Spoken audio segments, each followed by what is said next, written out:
starts off at like $18,500, so that's probably another $1,500, $2,000 on top. No. 3, 4, 5. No. 6, 7, 8, 9, 10. 7, 8, 9, $10,000. Heck yeah. It's a completely different engine. All right. So it is not just a modified engine. It is a completely different engine. Okay, so it's radically redone. Completely different exhaust system and breather. So this is the deluxe package from Harley. Yes. When you order directly from Harley, you get, and you want the best of the best of the Breakout. That's right. This is the best of the best of the Breakout. Wow. Everything you see on this bike is how it comes off the factory floor. Okay, so this year is Breakout's year. Right, Breakout year for Softail. And then ABS or? ABS is standard on it. Standard, okay. Hydraulic clutch is also standard. Hydraulic clutch, okay. Awesome. So 6-speed, 1 down, 5 up. Okay. 6-speed, good. All right, cool. All right. I thank you very much. You're welcome. What was your name? Right, Elizabeth. Elizabeth, thank you. Have a nice ride. Thank you. I'm liking the fact that it's got like this raw layout to it. Not really liking that setup though. This bike just wants to go out and cause trouble, is what it wants to do. See, this is a fun bike. Oh yeah, this thing's got grunt, it's got power. It is $30,000, but shoot man, I guess as far as cruisers go, this would be a fun $30,000 to ride on. I'm loving the shininess. I hate chrome. I really hate chrome. And I'm really liking this. Really liking this bike. Oh yeah, this bike just feels great. I didn't really have that feeling of power with the Indian motorcycle, but with this bike, I'm just feeling gobs and gobs and gobs of power. Very nice. And the ABS brakes, I mean, this bike just feels, you feel very secure and comfortable on this bike. Not really loving my GoPro down there. I might have to change that. This bike's got me excited, guys. I'm sorry if I sound like an excited Harley fanboy right now, but I hate chrome, but I'm loving this bike. This bike is chromed to crap, man. I love this layout. I love how it's all sleek. You know, I get that a lot of people aren't into cruisers. This one right here is a very, very fun bike. I highly recommend it, and I haven't even opened it up. I haven't even really gotten out of second gear, but I already know what I'm in for. Yeah, this bike is great. Loving it. Loving it. So yeah, the seat feels very comfortable. I feel instantly, like I was saying before, I feel like I want to go out and cause some trouble. I just want to go out and break a few speed limits maybe. Yeah, definitely. No questions asked on that. I definitely want to go out and ride. I also feel like I really want to go on a long ride with this bike. It feels extremely comfortable. The wind is in your face. I don't think I would feel good about putting a windshield on this guy, but I don't know, maybe there's a good riding fairing or a good fairing for this, like a quarter sport fairing that looks good. I don't know. All right, so it does have looks like, I don't know about tachometer. Yeah, it has a tachometer, it has a digital layout for the speedometer, and then it also tells you what gear you're in. Right now I'm in 6th gear going 71 miles an hour. And I feel like I have plenty of torque and power just waiting for me, even in 6th gear. And I just know that I could drop it down into 5th gear and fly. Oh, this is great. I love this bike. Very comfortable. I'm not really feeling the bounciness in the road. I'm not feeling like, I feel very planted with this bike. Unlike the Indian Chieftain that I was just, or the vintage that I was just riding, I very much feel like this bike sits on the ground and loves every second of it. I love just the comfort. I love the layout. I love the handlebar positioning. The grips feel good. It's not as flickable as what I was seeing with the vintage. That felt, even with this wind, that bike felt like it could take the turns quite sharply, even though it felt like it's such a wide, fat bike.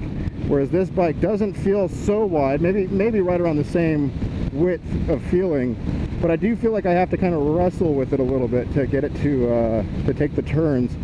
And again, every bike is completely different. You just got to kind of get used to each bike, and sometimes some bikes are more similar or more familiar to us based on the bike that we currently own.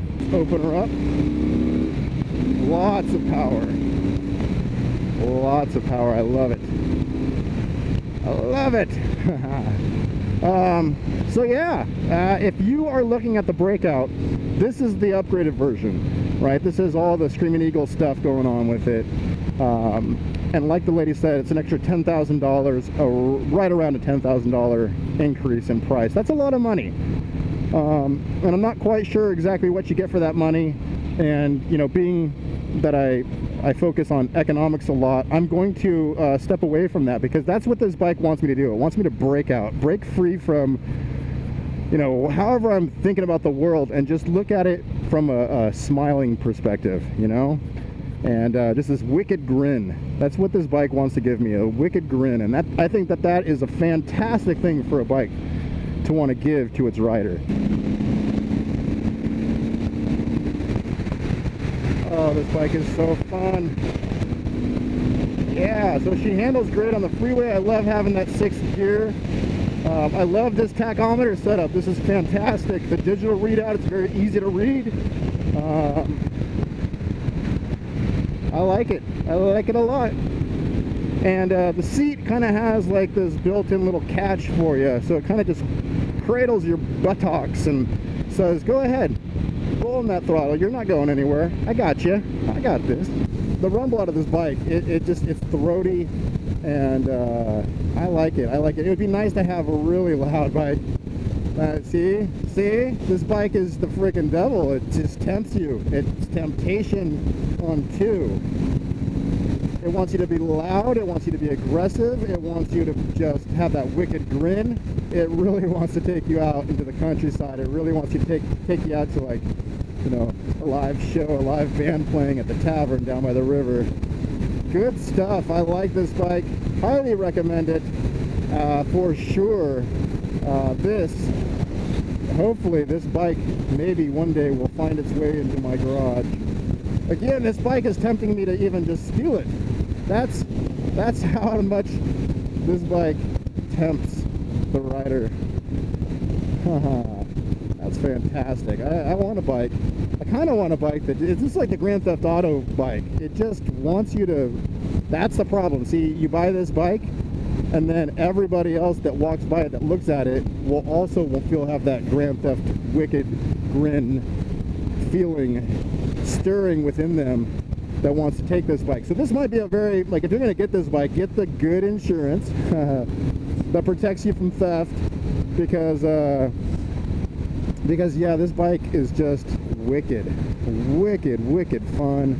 Highly recommend it. The only flaw, the only thing I'm not a huge fan of on it, oddly enough, I like the front pegs on it. They're actually very comfortable. They're just the perfect height for me, or the perfect length out for me. But the one big flaw that I see with this Breakout is, oh crap, I already forgot what the flaw was. Oh no, the one big flaw that I see with this is its ability to handle a turn. And I think it's going to take a little bit of getting used to. It kind of puts a little bit of pressure of resistance against you when you try to counter steer. And again, I think that you could probably get used to it and learn how to adapt. I'm not saying that, I mean, obviously all cruisers have a hard time taking the twisties like the sport bikes do, but that's not what I'm comparing it to. I'm comparing it to all the other sport, you know, cruiser bikes that I've ridden in the past, from my Sportster to the Street Bob to the Fat Bob to the Dyna to the CVO Electra Glide to the Indian I just rode. This bike is probably the most resistant to the turns, but it's there. It's just a matter of getting used to the counterpoint positioning that's needed. This bike does not want you to really get up and shift your body weight as you roll. Oh, that's not the thing. That's cruise control, maybe? Yeah, it looks like it has cruise control down there. Anyways, yeah, this bike just kind of resists the turns. a little bit. Again, I know that I can fix that. I know I'd get used to it. I don't want to feel like there's a con to this bike because the bike says it'll kick my ass if I talk about it not being great. I don't know what that button was, but we're gonna turn it off.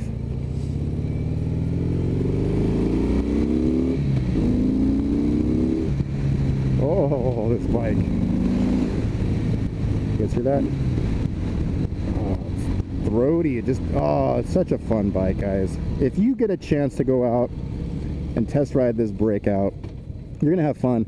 I have felt with all the bikes that I've ridden, all the cruiser type bikes that I've ridden, I have always kind of felt like, what's the best way to put it? That they're all kind of too comfortable, too smooth, too luxury and high end to really feel like a raw motorcycle like what I get from my Sportster. This bike makes my Sportster look like a chump, but my Sportster is like a 7 out of 10. I give this bike a 10 out of 10 today. Maybe I'm being a little bit too nice to it. Maybe I'm about to miss my exit. Oh yeah, this is great though. I mean, I can comfortably ride past all of these other fantastic bikes from Yamaha, Victory, Kawasaki, Indian, Harley Davidson, and still feel very, very happy with the choices that I've made if I was to own this bike.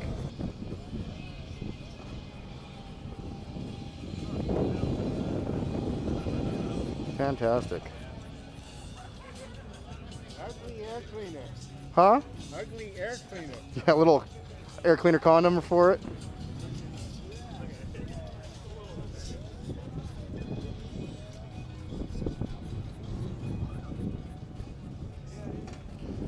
Very, very fun bike. Yeah, I took it out last Dude, night. I didn't want to turn it in the morning. I've ridden a lot of the Harleys and I've always felt like they're very comfortable, very luxury. Yeah. And I love my Sportster because it's so raw. This bike makes my Harley look like a little bicycle. This bike wants trouble. It wants to go.